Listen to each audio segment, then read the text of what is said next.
कुछ कहानियां डर के साथ खत्म होती है, लेकिन कुछ कहानियां ऐसी होती है जहां डर आखिरी तक पीछा करता है।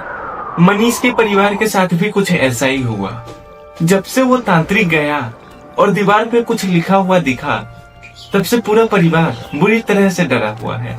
लेकिन अब मनीष के परिवार को अंदाजा हो गया था, इससे भी डरावनी रात आना बाकी है। तांत्रिक के जाने के बाद 3 दिन तक सब कुछ शांत रहा, ना कोई आवाज, ना कोई परछाई। लेकिन चौथी रात के 12 बजे घड़ी अचानक से तेज चलने लगी और फिर एक साथ सारी घड़ियां रुक गई। जब घड़ी रुक तो कमरे में अजीब सा सन्नाटा फैल गया। तभी पायल बिस्तर से उठ के धीरे धीरे दरवाजे की तरफ चलने लगी।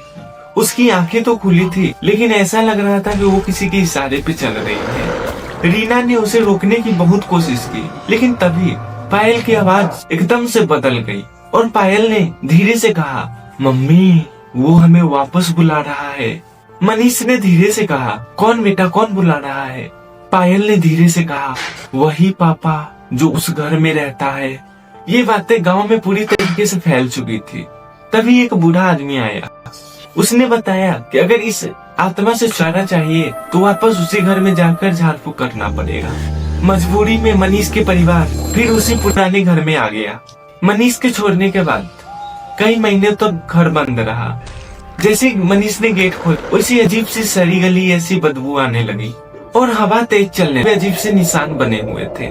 और सबसे डरावनी बात तो ये थी कि दीवार पे लिखा था खून से, तुम लोग आखिर वापस आ ही गए। मनीष ने गांव वालों से पता किया तो उसे गांव के बूढ़े तांत्रिक के बारे में पता चला। मनीष ने उस बूढ़े तांत्रिक को बुलाया। वो घर आया और बैठा और हवन का तैयारी करके हवन स्टार्ट कर दिया। पूरे घर के उच्चारण गूंजने लगी। अचानक घर में तेज हवा चलने लगी, खिड़कियां अपने आप बंद होने लगी, गेट भी अपने आप बंद होने लगी। तभी पायल जोर से चिल्लाई। पायल ने बोला, वो यहाँ है, कमरे के कोने में। धीरे धीरे काली परछाई कोने में बनने लगी।